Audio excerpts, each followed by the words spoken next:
السلام عليكم، عاملين ايه؟ يا رب تكونوا بخير.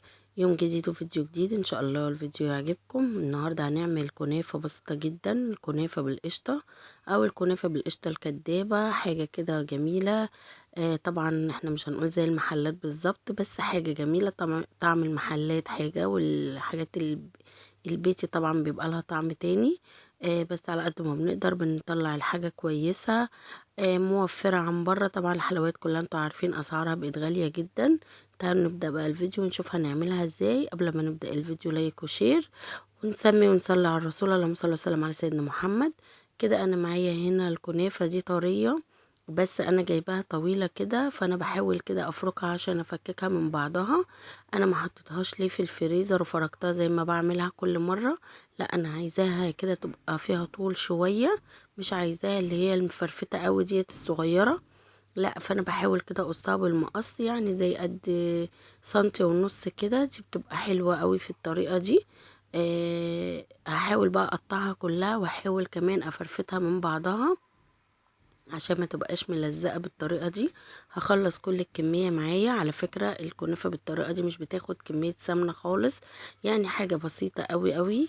مش زي الكنافة العادية اللي احنا بنحط لها كمية سمنة كبيرة كده. هنا جبت معايا الصينية التيفال دي.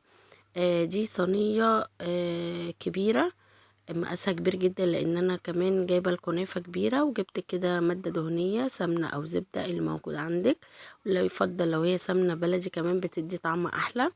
بدات ان انا ادهن الصينيه بتاعتي حلو كده، وزودت فيهم السمنه شويه علشان طبعا طبقه الكنافه اللي هحطها. بدأت اجيب الكنافة كده وافرشها حلو في الصينية. حطيت نص الكنافة بالطريقة دي كده وهوزعها حلو، وهبتدي بقى اضغطها حلو قوي كده واسويها عشان ما تبقاش في حتت واطية وحتت عالية، لا تبقى متسوية كده. طبعا انا ما حطيتش عليها سكر بودرة، لاني بصراحة احنا مش بنحب الحاجات المسكرة قوي، بس انتوا ممكن تحطوا لها سكر بودرة كمان. السكر البودرة اوقات بيخليها تنشف شوية، فانا بحب احط لها الشربات بالطريقه دي كده. بدات ان انا اضغط عليها بايديا، وبعدين هحب اسويها بايه. معايا صينيه مقاس اصغر بنمره، مش بكتير، هي النمره بس الاصغر منها، وبدات ان انا ادوس عليها كده بالطريقه دي.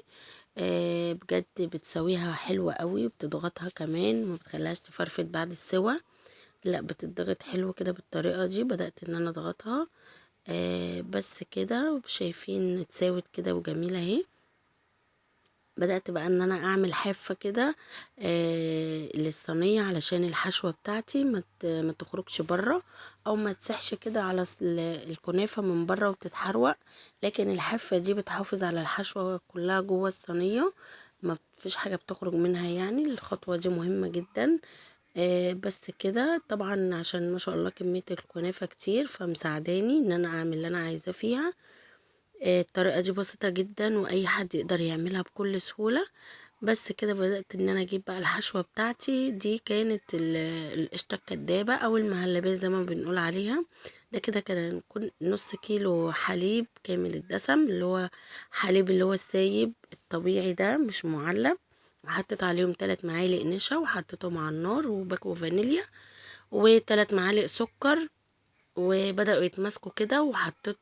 حطيتهم في التلاجة علشان يبردوا، وبدأت ان انا احط عليهم كيس عشان ما ينشفش الوش بتاعهم، وجبتهم كده وحطيتهم في نص الصينية كده، وبدأت ان انا اوزعهم بطريقة حلوة. طبعا الكمية كانت حلوة قوي، وبدأت ان انا اجيب بقية الكنافة واحطها من فوق. طبعا الطبقة اللي من فوق دي مش هينفع نضغط عليها خالص، فانا بدأت ان انا اعملها كده واسويها بالراحة قوي كده زي ما انتم شايفين، علشان ما اخليش اي فراغات او اي حاجة تبان منها الحشوة من تحت. بدوس عليها دوسة بسيطة كده وخفيفة. هنا كنت انا مسخنة بقى الفرن بتاعي على درجة حرارة 180، طبعا عشان تبقى سخنة، لان الصواني دي تقيلة فبتاخد وقت على ما بتسخن. فانا كنت مسخنة الفرن قبلها كده. وبدأت بقى ان انا ازقها من فوق كمان بسمنة علشان الوش بتاعها يحمر. شايفين هي مخدتش سمنة ازاي؟ حبة السمنة بس اللي انا حطيتهم في الصينية من تحت دهنتها، وبدأت ان انا ارش كده حبة سمنة من فوق عشان كده انا بقول لكم هي موفرة جدا مش مكلفة. غير اي نوع كنافة تاني بياخد سمنة كتير جدا، وانت شفتوا في الفيديو اللي قبله بتاع الكنافة حطيت كمية محترمة من السمنة. وهنا كنت بظبط الفرن وخلاص، الكنافة بتاعتي الجميلة اللي ريحتها جميلة ومقرمشة وبجد حاجة كده جميلة جدا كانت طلعت خلاص معايا من الفرن. انا كنت بقى محضرة الشربات بتاعي.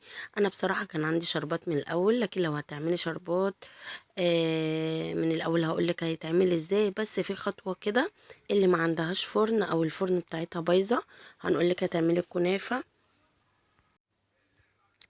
هتجيبي كده صينية اللي هي الصغيرة شوية عن مقاس الصينية بتاعة الكنافة، وهنقلبها بالطريقة دي. مش هقولك غطا حلة او اي حاجة عشان ما تتكسرش معاكي، لا صينية بالطريقة دي. طبعا احنا شاطفين الصينية كويس يعني هتبقى نظيفة.